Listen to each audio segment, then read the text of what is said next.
Developing this afternoon, KFDM learns Lamar University is making some changes due to financial challenges. We'll pinpoint those changes. And right now, deputies are searching for a gunman who fired shots during a fight on Crystal Beach. We'll update the investigation. Live from the KFDM studios, you're watching 6 News at noon. Good afternoon, I'm Tan Radford. Thanks for joining us. Just in, we're learning Lamar University is eliminating some jobs and making changes due to financial challenges during the past couple of years. The university released a statement to KFDM confirming changes to its administrative operations by restructuring and eliminating positions to reduce costs. The changes impact fewer than 30 positions. Several were vacant. The restructuring has created new positions that will open soon. The Lamar statement says the school does not anticipate any further changes at this time and is offering assistance to those impacted by the moves. Happening now, gyms have reopened today across Texas, the latest business getting the green light to open its doors. Governor Greg Abbott is holding a news conference this afternoon to announce the next phase of Texas reopening. Right now, bars and nightclubs, tattoo shops, massage businesses, water parks, bowling alleys, and arcades remain closed. Restaurants and most retail stores have reopened, but restaurants must limit capacity to 25% and make sure customers are at least 6 feet apart. Happening now, Galveston County deputies are searching for a gunman who opened fire early Sunday morning at Crystal Beach, injuring 2 men. KFDM's Joy Addison reports the shooting took place during the annual Go Topless Jeep weekend. Last year they were kind of slacking on the patrols, but it kind of got out of hand, not at any law enforcement lack of due diligence. It was just large, too much crowd. But this year, officials on the Bolivar Peninsula decided to extend their disaster declaration to June in order to gain more law enforcement officers for the annual Go Topless Jeep weekend celebrations. The help from additional officers proved necessary with an early morning shooting that left 2 men injured. Once we got over, there was a chaotic scene, and there were 2 bodies laying on the ground, and the police and the medics were doing whatever they could, but trying to control the scene at the same time because people were upset about, someone being shot. Witnesses say several females were fighting on the beach at Monkhouse Road shortly before midnight, and a man fired several shots, striking 2 men. Witnesses say the gunman ran across the sand towards the road and fled. The Galveston County Sheriff says the injured men were flown to UTMB and underwent surgery. We have laws like every place. We have the same laws as we have in Galveston, Beaumont, whatever.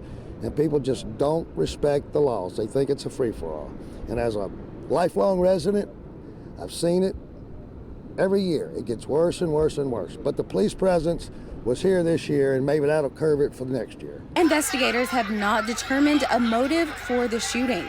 Business owners say people who attend the beach events should adhere to rules in order to prevent celebrations like the annual Go Topless Jeep weekend from being shut down permanently. People need to use common sense, and respect that this is our home, and it's Southeast Texas playground, has been for ever since I was a kid, and show respect, enjoy it, and pick up after yourself. Officers cleared crowds from the beach following the shooting. People who traveled from out of town say the enhanced police presence makes them feel safe until they're able to return home. We just decided to stay. I felt safe knowing the officers were everywhere, and they shut down the beach as well. An unfortunate ending this year to an event that many people look forward to. At Crystal Beach, Joy Addison, KFDM 6 News. Of the 81 arrests made at the Go Topless Jeep weekend event, none were related to the shooting. Tropical storm Arthur is set to bring heavy rains to the Carolina coast, but that did not stop beachgoers from enjoying the sand and waves ahead of the storm in Raleigh. Morgan Norwood has the report. Tonight, Tropical Storm Arthur creeping toward the Carolina coast, marking the end of Michael Strickland's staycation. We got rained off the beach today, but this is the first time this month. But other beachgoers sticking it out. This Rocky Mount mom says she's keeping close watch. I don't let them go past, the bigger waves.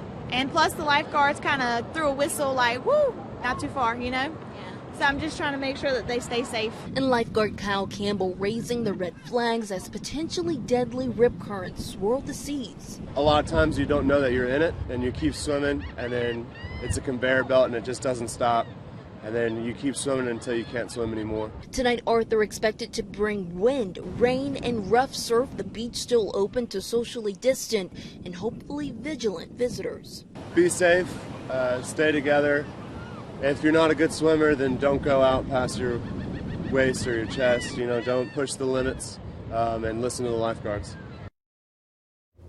Now time to turn our attention to the weather here. Dana, it looked pretty sunny outside today. Yeah, we talked about it. You know, the weekend, even though, we had threats of rain during the morning, really not all that bad. And our conditions today for our Monday turning out really nice. We've got some warm weather on the way.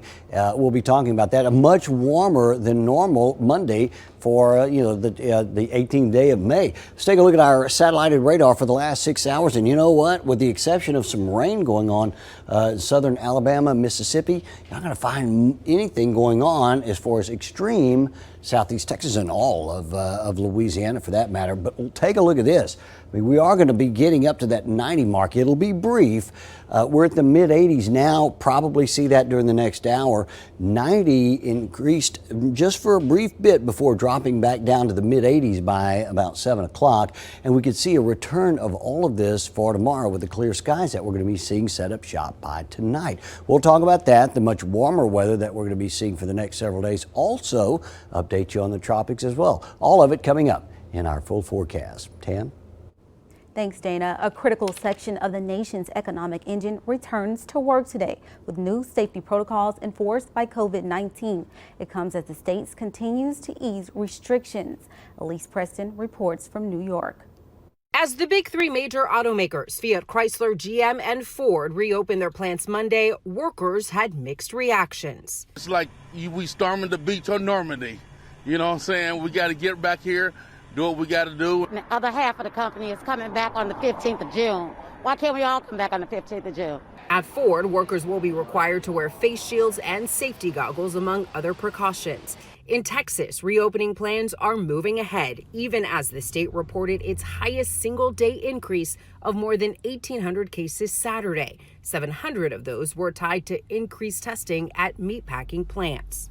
In Florida, gyms and other businesses are now allowed to operate at 50% capacity. Business owners say it's time. We launched a really great pickup and delivery program that, helped us get through the first couple of months. Those sorts of efforts eventually kind of run out of steam. On Saturday, Florida saw its biggest jump in daily cases in more than 3 weeks. And as testing becomes more widely available, a new report by the Washington Post finds the number of people getting tested is falling far short of targets set by experts. Here in New York City, officials announce uninsured New Yorkers can get tested free of charge at more than 100 urgent care locations. Nice to see you, doctor. New York Governor Andrew Cuomo took a coronavirus test on camera Sunday to encourage others to get tested. Elise Preston, CBS News, New York. Moderna Therapeutics, based in Boston, announces the successful completion of its phase 1 test for coronavirus vaccine. The White House's Skylar Henry reports.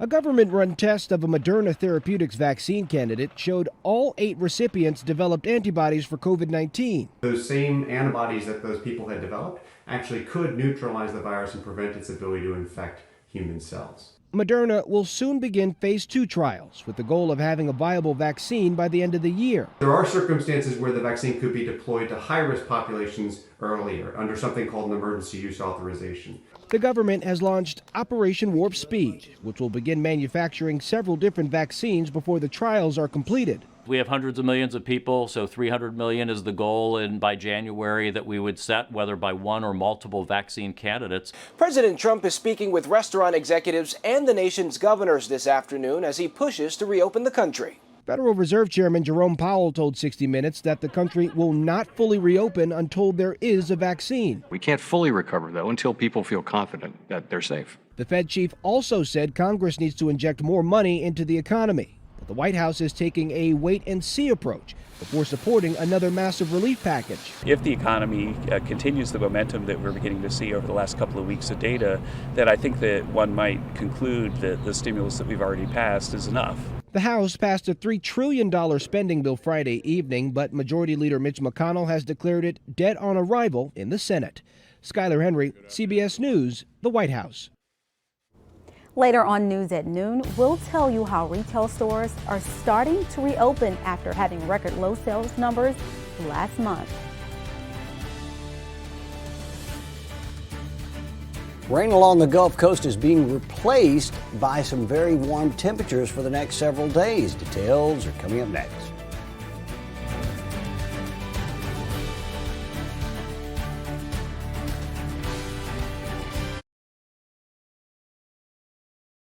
And now, Dana Malone-Son, the Weather Authority.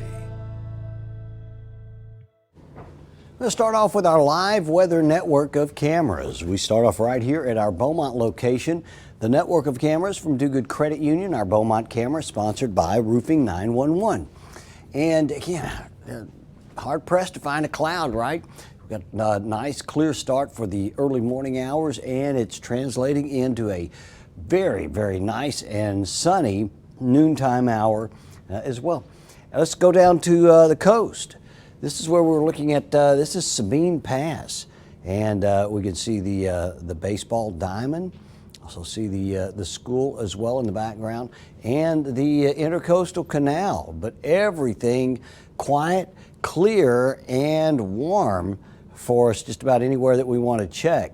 Here at Viner Junior High School, our Market Basket WeatherNet site is reporting for the lunchtime hour 86 degrees. Winds are calm so far, and our humidity going down a lot. Here we are at 51% for our noontime hour, and probably see the humidity reading go down actually a little bit as we progress closer towards, say, 2 or 3 o'clock. Here's our satellite and radar for the last 6 hours. And high pressure is easy to spot, right? I mean, everywhere that you can see the clearing conditions or the cloud-free conditions, that's where our high pressure. It's anchored in just on top of, say, Waco and Dallas, and the rotation around it is allowing at the surface that north and westerly wind component to be extending all the way from Jackson, Mississippi to our area here in extreme southeast Texas. Nothing showing on our Doppler radar, so pretty much a formality, but we'll take this and run with it because a lot of people will be enjoying the fact that we're seeing rain-free conditions. Some not so much, as even though we had a lot of rain expected for early Saturday and Sunday, and we did receive some, not all areas got it. So we are looking at a quiet start for this morning, and temperatures very briefly but surely reaching that 90-degree mark. Mostly sunny skies expected all day. In fact, even by 5 and 6 o'clock, we're still in the upper 80s at this point, and warm across the region now. I mean, we're looking at 85 in Waco, 86 Houston, south to Galveston, 85. We're getting close to it here. Beaumont's at 83 degrees, 80 right now in Jasper, Lake Charles. We're still in the upper 70s and mid 70s for Alexandria south to Lafayette. We touched on the tropics, and again, even though we're not on our calendar date for the start of 2020 Atlantic season, Mother Nature has other ideas, right? This is Tropical Storm Arthur, which we saw develop actually Friday around the Florida Straits as just an area of disturbed weather. Hurricane Center has it now into the Atlantic and the eastern seaboard, and really not making a direct landfall, but grazing North Carolina before things are said and done. It's actually increased in wind speed as far as its center of circulation. 50-mile-an-hour winds now, north-northeast travel at 16 miles per hour, but it has it moving by tomorrow noonish back out into the Atlantic. And again, closer to home, gosh, you can see where high pressure is, right? Right on top of just north of Dallas, north of Houston, south of Dallas, and the rotation around it still allowing that good dry air to filter into southeast Texas, and we'll progress it. You're not going to see a lot of changes as far as the sky conditions concerned, maybe late Tuesday and into Wednesday. We'll see a few clouds filter into the area, but gosh, that's about it. So warming up today, gear up for it if you have to be outside. 90 the high temperature for the Triangle, the Lakes area as well, with west-northwest winds at 10 miles per hour. Looking at high temperatures remaining in the lower 90s through midweek, with rain chances not returning until Friday. More on News at Noon coming up after the break. Stay with us.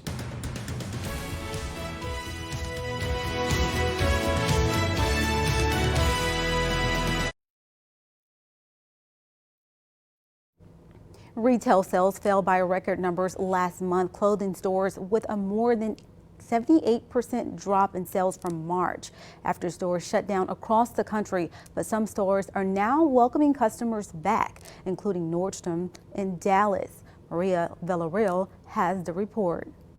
Ready? It's time. The reopening of this Dallas Nordstrom was a hopeful reminder of the way things used to be for both customers and staff. You know, we've been sitting in front of a Zoom screen for the last 2 months, and I just want to get some new clothes and feel like it's spring and summer and there's some normalcy. Nationwide, retailers are trying to figure out what that normalcy looks like for shoppers in the era of coronavirus. In San Francisco, it's only curbside pickup for now. But in this Wisconsin toy store, masks are optional for customers. Earlier this month, Kohl's opened dozens of stores in several states. They've closed fitting rooms and designated special hours for at-risk shoppers. Customer walks in and they'd like a mask. Back at this Dallas Nordstrom, employees wore masks and gloves. PPE was available at the entrance for customers. And there was a steady stream of cleaning in every department. At checkout, a shield separates customers from the sales clerk and, of course, more hand sanitizer. Thank you. Is this the unfortunate new norm that we're dealing with right now? Well, I think that's hard to say. I think we're going to be doing everything we possibly can. Jamie Nordstrom, the president of Nordstrom Stores, explains the new normal is a moving target. We might find that some of those things may not be necessary over the long term. Nordstrom's opened up in 1901 as a shoe store, so it was important to them to reopen this department safely. So here's how it works. Let's just say you try on a pair of shoes and you don't like it. That item goes into quarantine for 72 hours before anybody else can try it on. The retail industry brought in nearly $4 trillion last year, employing roughly 52 million Americans. Matt Shea is president and CEO of the National Retail Federation. As the retail industry goes, so goes the economy. And we need those businesses, large and small, to support those communities.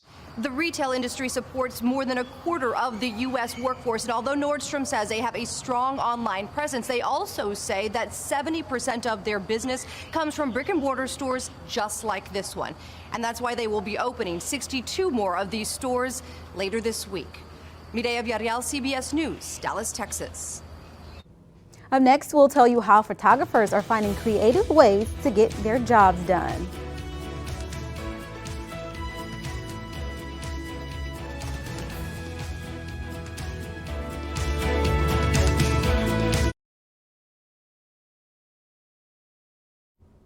Photographers are using social distancing and work from home orders to their advantage with creative new ways to take photos. Many are now using video calls for their photo shoots they would do typically in person. Nancy Chu reports they're producing everything from engagement pictures to campaigns.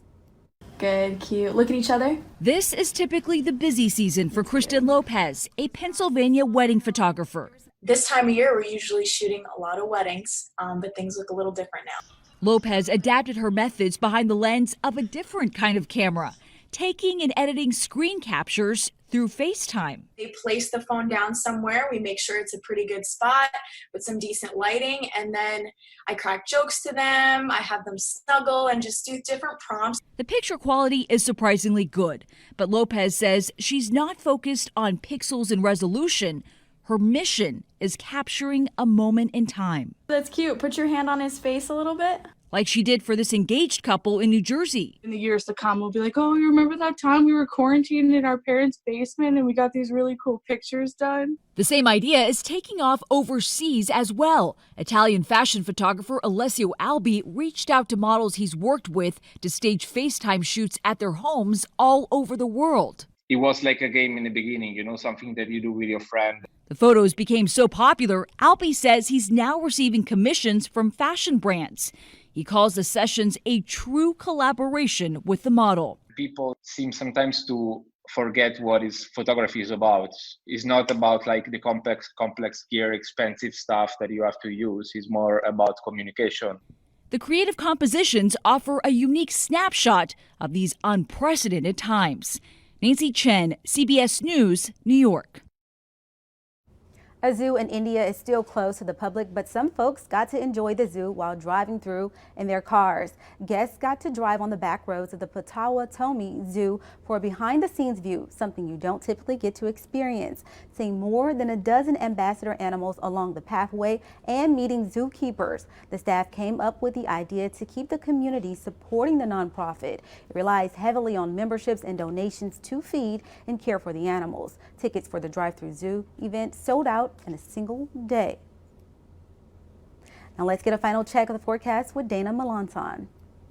Continuing to look at some warm weather that works its way in not only today, but the rest of the week. Low 90, right at 90 today, and then we increase to 91, 92. You can see that Tuesday and Wednesday in the mostly sunny skies. It stays with us. Rain chances will slowly ease its way into the forecast Thursday and Friday, but only at 20% coverage. By the weekend, we're up to 30% and still looking for some warm afternoons here along the Gulf Coast. Tan? Be sure and make plans to join us tomorrow for News at Noon. Until then, have a great afternoon.